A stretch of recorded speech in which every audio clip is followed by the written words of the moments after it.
예배를 드릴 때마다 간구하게 되는 것이 있습니다. 예배를 드리기 전과 예배를 드린 이후가 달라지게 해달라는 그런 간구입니다. 오늘 호산나 찬양대의 찬양 속에는 지난날의 우리들의 모습이 담겨져 있다라고 여겨집니다.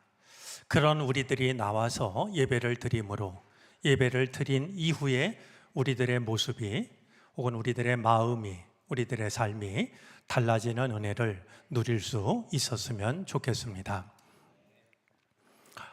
날이 많이 쌀쌀해졌습니다. 여러분들 옷차림도 많이 달라지셨는데요. 계절은 어김이 없습니다.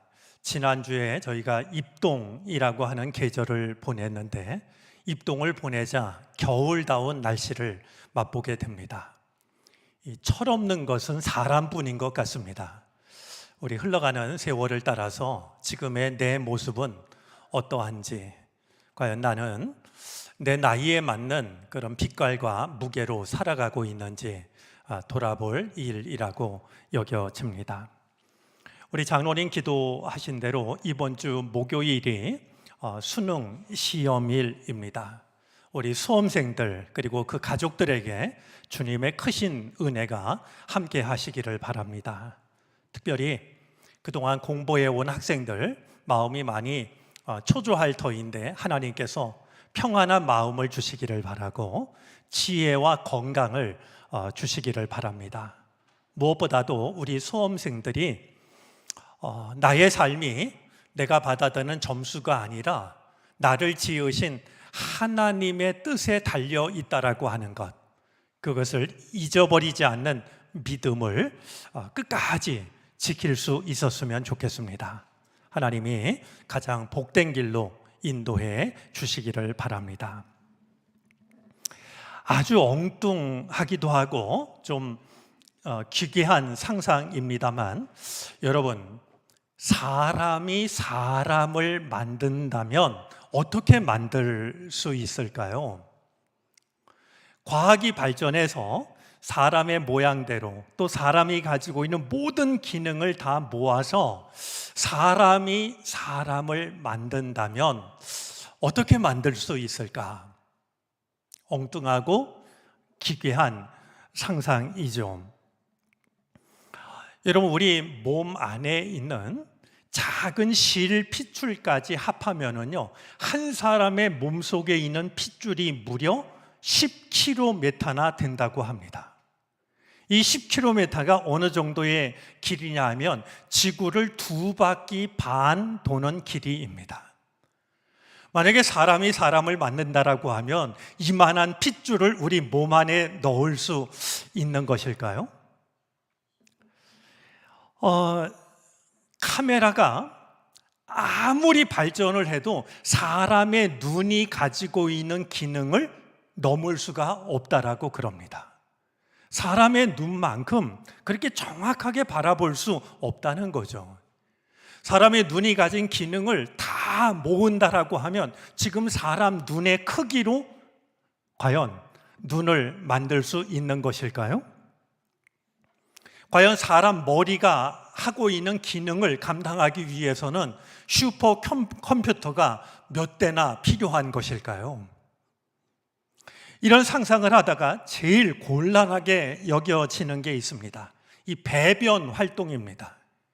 이 사람 몸에다가 화장실을 하나 넣어야 되는데 이건 생각만 해도 정말 난감한 일이 아닐 수가 없습니다. 거기다가 냄새까지 나오면 안 되니까 말이죠. 이걸 만든다라고 하는 게 이게 정말 여간 어려운 일이 아니구나라고 생각을 하게 되죠.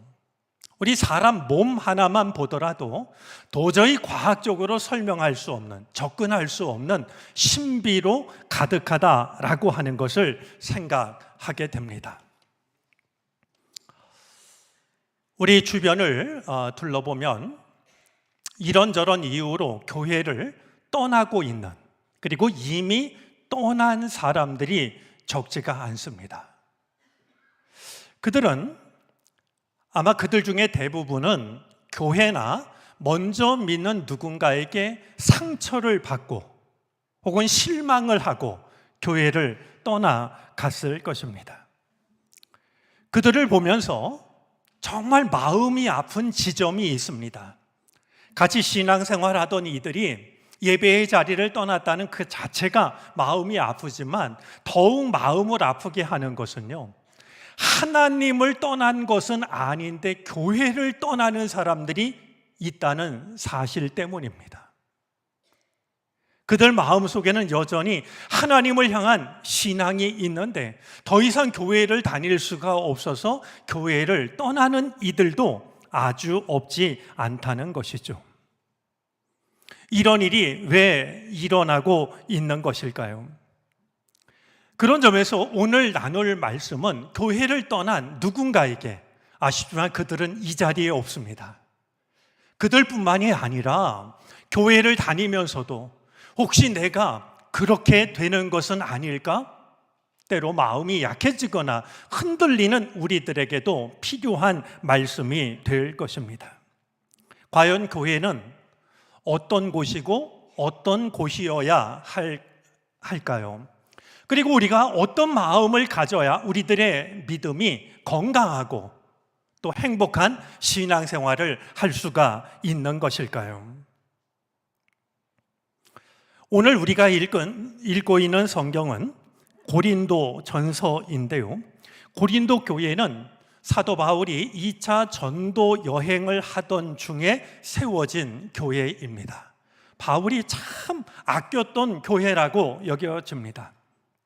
그런데 세상의 모든 교회가 그러하듯이 이 고린도 교회에도 큰 문제가 몇 가지 있었습니다. 대표적인 문제는요, 고린도전서 1장에 담겨져 있는데 교인들 간의 갈등이었습니다.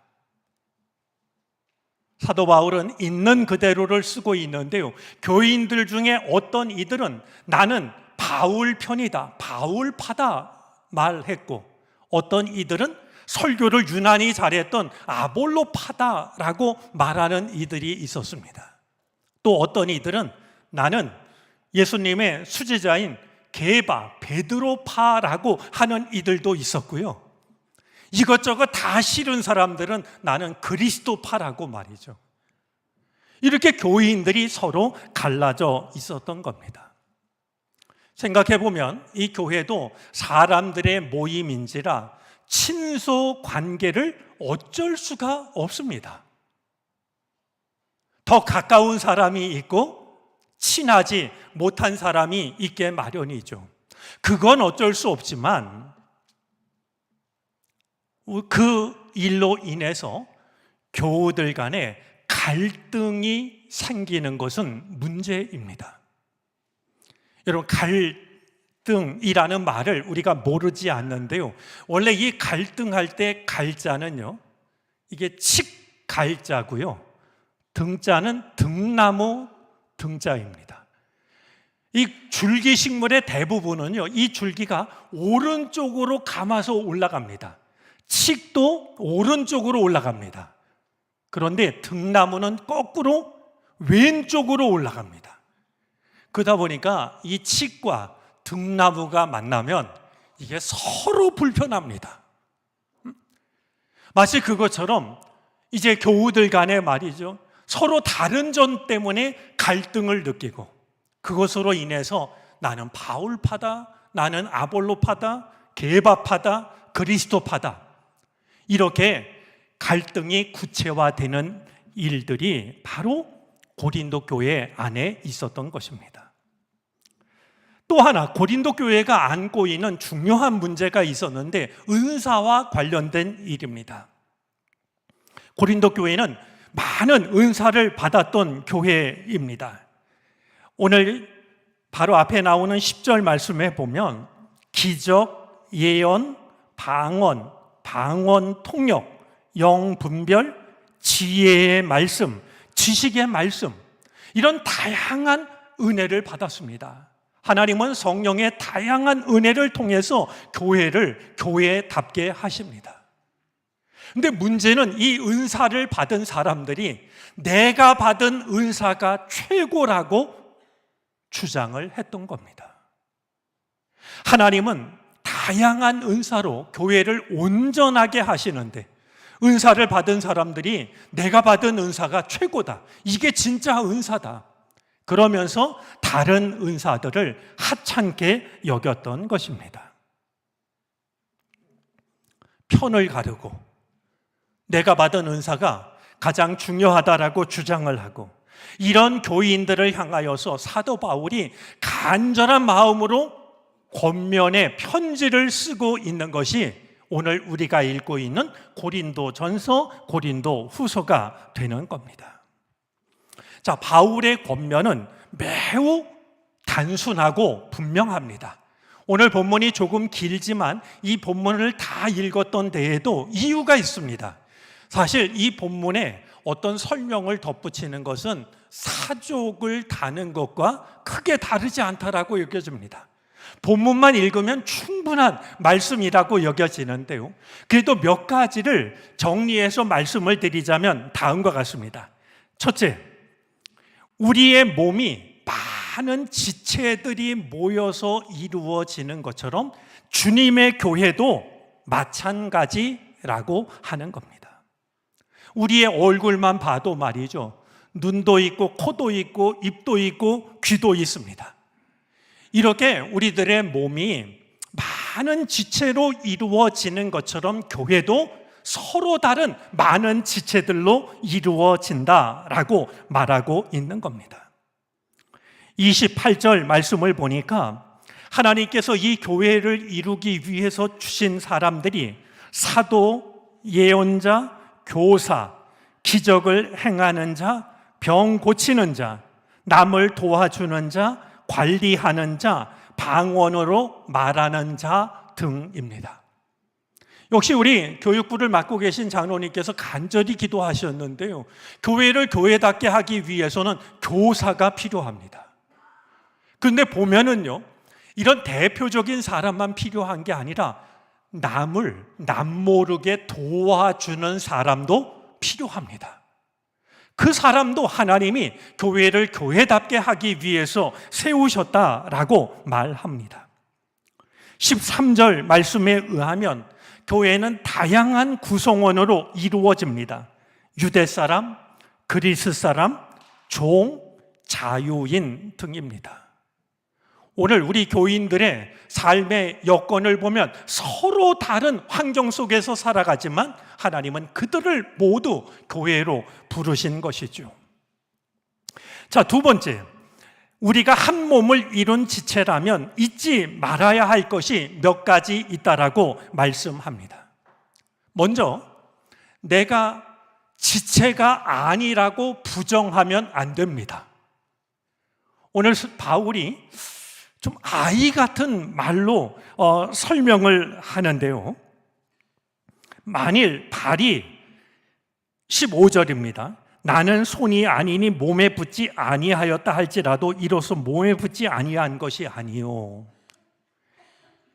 여러분, 우리 이 몸의 어떤 지체가 말이죠, 기관이, 다른 기관이 나한테 관심을 안 가지니까 나는 몸이 아니다, 이렇게 말할 수가 없다는 겁니다. 그러니까 우리 한 교회를 이루고 있는 우리가 나는 교인이 아니야, 이렇게 생각해서도 안 되고 그렇게 말해서도 안 된다라고 하는 것이죠.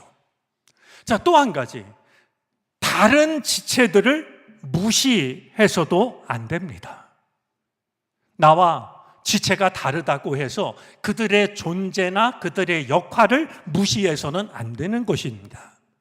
자, 또 한 가지 중요한 사실을 이야기하는데요, 우리가 한 몸을 이룬 지체라고 한다면 내가 아무리 중요한 지체라 할지라도 나 자신을 몸의 전체라고 생각해서는 안 된다라는 겁니다. 내가 아무리 중요한 역할을 한다 할지라도 내가 몸의 전체라고 이렇게 말할 수 없다는 것이죠. 눈이 말이죠, 야, 내 몸에 아무리 지체가 많아도 눈이 없어 봐, 그럼 제대로 다닐 수가 있어? 제대로 살 수가 있어? 그러면서 만약에 눈이 말이죠, 자기가 몸의 전체라고 생각을 한다면 그것은 어리석은 일이겠죠. 입이 내가 먹지 않으면 뭐 사람들이 살아있을 것 같아? 그러면서 입이 자기가 몸의 전부인 것처럼 생각하거나 행한다라고 하면 그 또한 어리석은 일이 될 수밖에 없는 것이죠. 내게 주어진 역할이 중요하면 중요할수록 내가 한 몸을 이루는 한 지체라고 하는 사실을 기억해야 한다라고 말하고 있는 겁니다. 자, 셋째, 약한 지체일수록 더 소중히 여겨야 한다라고 말씀합니다. 우리 몸에 약하고 못생긴 그런 지체일수록 더 소중히 여겨야 한다는 거예요. 이렇게 수술을 받으신 분들은요, 흉터 자국이 있지 않습니까? 보기가 좀 흉할 수 있어요. 근데 겨울이 되면 그 수술 받은 부위가 시리고 춥고 저리고 말이죠. 그럼 우리가 아유, 너는 보기도 싫은데 그래, 추워라, 시리든 말든 내버려 두는 것이 아니라 비록 보기는 흉하다 할지라도 내 몸이니까 말이죠, 그 부분을 더 따뜻한 것으로 감싸는 것 아니겠습니까? 우리 여러 지체가 한 몸을 이루고 있다라고 하면 우리 한 몸을 이루고 있는 지체 중에서 약하고 때로는 보잘것없는 그 지체를 더욱 소중히 여기는 것이 필요하다라고 바울은 말하고 있는 겁니다. 여러분, 다른 사람을 무시할 때 말이죠, 발가락만도 못하다 이런 얘기를 하는데요, 우리 몸 중에서 가장 무시를 당하는 곳이 이 발가락 아닐까요? 그런 것 같아요. 잘 눈에도 안 띄고 말이죠, 냄새 난다고 타박하고 말이죠. 그런데요, 우리 발가락 중에서 이 새끼 발가락이 없으면은요, 바람에 쓰러진다고 그래요. 새끼 발가락이 있으나 없으나 그게 그거 같은데요, 새끼 발가락이 없으면 몸의 중심을 잃고 조금만 바람이 세게 불면 사람이 넘어간다는 거예요. 콩팥은 있으나 마나, 콩팥이 아니라 맹장이군요. 맹장은 그냥 떼내도 고만인 것 같지만은요, 맹장을 떼내면 나중에 우주 여행을 못 한다고 그래요. 맹장 수술 앞두고 있는 분은 좀 고려해 볼 만한 일이 아닐까 생각이 됩니다. 여러분, 머리카락 하나 빠지는 거 별거 아닌 것 같지만요, 머리카락이 머리를 보호하는 능력은 우리들의 생각을 뛰어넘을 만큼 말이죠, 정말 중요한 역할을 하고 있는 겁니다. 자, 우리 몸이 약한 부분을 더 감싸듯이 우리가 한 여러 사람들이 교회에 모여서 한 몸을 이루고 있다라고 하면 우리 중에 누군가 약한 사람, 부족한 사람, 그들에 대한 관심이 더 특별해야 한다라고 말씀을 하고 있는 겁니다. 자, 넷째, 우리가 한 몸을 이룬 지체라면 다 함께 기뻐하고 다 함께 아파해야 한다라고 말합니다. 우리가 한 몸을 이룬 지체라고 한다면 함께 기뻐하고 함께 아파하는 게 필요하다는 거예요. 여러분, 우리 이가 아프면은요, 우리 온몸이 그래, 너는 밤새 아파라, 나는 자련다, 그러지 않습니다. 이 하나가 아픈데요, 온몸이 끙끙 앓습니다. 우리가 넘어져서 다리에 금이 가면 그래, 너는 좀 고생 좀 해라, 그런 게 아니라요, 온몸이 멈춰 섭니다. 여러분, 높이뛰기 선수가 가장 높이 뛰어넘어서 우승을 하면 뛰어넘은 발만 좋아하는 게 아니라 두 손을 들고 좋아합니다. 요즘 한국 시리즈 야구가 한창인데요, 홈런을 치면은요, 홈런을 친 손만 기뻐하는 게 아니라 깡충깡충 뛰면서 온 몸으로 기쁨을 표현합니다. 우리가 한 몸을 이뤘다라고 하면 함께 기뻐하고 함께 아파해야 한다는 것이 바로 고린도 교회에 주는 바울 사도의 권면인 것입니다. 저는 오늘 말씀을 가지고 두 가지를 말씀을 드리려고 합니다. 먼저 꼭 드리고 싶은 말씀은 우리의 머리가 그리스도시라는 사실을 기억하자는 겁니다. 우리는 서로 다른 지체여서 서로 다른 역할을 하는데요.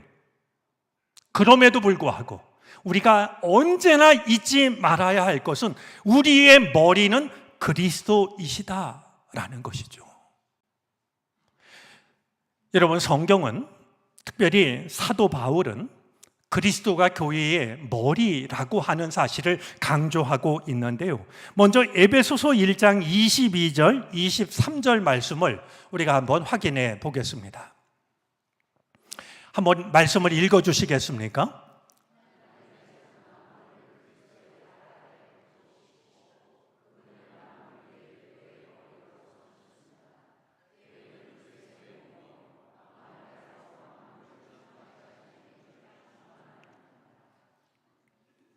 하나님께서는 그리스도를 교회의 머리로 삼으셨다고, 그리고 교회는 그리스도의 몸이라고 말씀을 합니다. 그렇게 하신 이유도 오늘 본문은 담고 있죠. 자, 이번에는 골로새서 1장 18절 말씀을 우리가 한번 확인해 보겠습니다. 역시 읽어 주시겠습니까?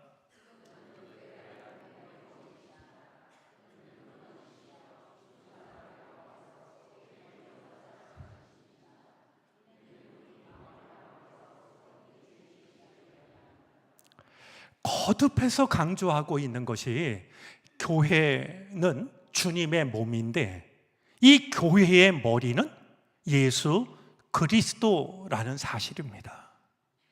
여러분, 우리가 살아가면서 수없이 경험하는 게 있습니다. 예를 들면 사람이 이렇게 넘어지거나 아니면 위험한 일이 만났을 때요, 내 몸의 다른 곳이 다쳐도 머리가 다치지 않도록 우리는 머리를 보호합니다. 살이 찢어져도, 때로는 뼈가 부러져도 말이죠, 어디서 총소리가 들리면은요, 우리는 이 머리를 감싸고 엎드립니다. 주님이 교회의 머리라고 한다면 우리는 주님의 뜻을 따라야 될 뿐만 아니라 우리의 온 몸이 머리가 지시하는 것을 따르듯이 주님의 뜻을 따라야 할 뿐만 아니라 어떤 경우에도 우리는 주님을 지켜야 됩니다. 우리가 이 머리가 지시하는 것을 따라가는 것처럼 우리 머리 대신 주님의 뜻을 따라야 되고, 어려운 일을 만났을 때 어떤 경우에도 머리를 지키는 것처럼요, 내가 상처를 입어도 주님의 뜻을 지켜야 한다라고 하는 것이죠. 여러분, 우리가 주님의 뜻을 따르고 주님의 뜻을 지키는 건 습관으로 하는 게 아니라요, 본능적으로 해야 됩니다. 저는 설교 원고를 이렇게 손으로 쓰는데요, 오늘 제가 노트에 말씀을 준비하면서 본능으로 라는 이 단어 아래 2번 밑줄을 그었습니다. 여러분, 우리가 머리를 생각한 뒤에 보호합니까? 그렇지 않습니다. 본능적으로 보호합니다. 교회는 주님의 뜻을 본능적으로 따르고 본능적으로 보호하는 곳이 되어야 됩니다. 한 지체가 자기를 지켜내기 위해서 머리에 상처를 당연하게 여기는 게 아니고, 지체가 머리를 지키기 위해서 상처를 받아들이는 것처럼 우리도 주님의 뜻을 지켜내야 한다는 것이죠. 우리를 통해 드러나야 될 것은 어떤 지체가 아니라 주님이십니다. 주님밖에 없습니다. 자, 또 한 가지 오늘 말씀을 통해서 꼭 드리고 싶은 말씀이 있는데요. 우리 몸을 이루는 각 지체들의 상호 관계는 언제라도 사랑이 되어야 한다라는 겁니다. 자, 서로 다른 지체가 어떻게 유기적으로 움직일 수 있을까요? 각 지체들의 상호 관계가 사랑이어야 한다는 사실을 우리는 기억할 필요가 있습니다. 서로 다른 지체가 서로를 비교하는 것도 아니고 경쟁하는 것도 아닙니다. 오늘 우리가 읽은 고린도전서 12장은 이렇게 끝나는데요. 여러분들 12장 말씀 다시 끝절을 보시겠습니까? 너희는 더욱 큰 은사를 사모하라. 내가 또한 가장 좋은 길을 너희에게 보이리라. 가장 좋은 길을 보이겠다라고 하면서 바로 이어지고 있는 말씀이 고린도전서 13장입니다. 여러분, 고린도전서 13장은 그 유명한 사랑장입니다. 가장 좋은 길을 보이겠다라고 하면서 바울이 많은 문제를 안고 있는 고린도 교인들에게 전하고 있는 말씀은 바로 사랑인 겁니다. 갈등의 문제를 풀 수 있는 것도 사랑이라고. 그리고 교회를 교회답게 하는 것도 사랑에 달려 있는 것이라고 말씀을 하고 있는 것이죠. 정론교회는 다음 해가 되면 창립 70주년을 맞게 됩니다. 우리 교회가 정한 표어처럼 은총의 숲을 꿈꾸는 사람들이 모인 교회가 되어졌으면 좋겠습니다. 무엇보다도 교회에 다니는 것이 무거운 마음으로 억지로 의무감에 이것이 아니라 교회에 다니는 일이 행복했으면 좋겠습니다. 예배가 또 교회 가야지 그게 아니라 설레는 마음으로 기다려졌으면 좋겠습니다. 예배당에 들어설 때 하나님 저 왔어요. 수고하고 무거운 짐을 모두 내려놓고 다른 곳에서 얻을 수 없는 평안함을 얻을 수 있는 교회가 되어졌으면 좋겠습니다. 그리고 교인과 교인이 만났을 때 우리가 이렇게 한 몸이지, 내가 있어 내가 있고 우리가 있어서 우리가 온전한 한 몸을 이루는 거지, 서로를 고마워할 수 있었으면 좋겠습니다. 그래서 에스겔 선지자가 꿈꿨던 것처럼 교회에서 솟아난 샘물이 세상을 살리는 생명의 강물로 흘러갈 수 있는 그런 교회가 되어질 수 있기를 주님의 이름으로 소망합니다. 같은 꿈을 꾸고 이 꿈을 이루어갈 수 있는 정론교회가 되어질 수 있기를 바랍니다. 기도하겠습니다. 한없이 부족한 우리를 부르셔서 교회의 한 지체를 삼으시니 감사드립니다. 각각의 지체된 우리가 서로를 존중하게 하여 주시고 내게 주신 자리와 역할을 온전히 감당할 수 있게 하옵소서. 건강한 한 몸으로 오직 주님의 뜻만을 드러내게 하시옵소서. 교회의 머리 되시는 예수 그리스도의 이름으로 기도를 드립니다. 아멘.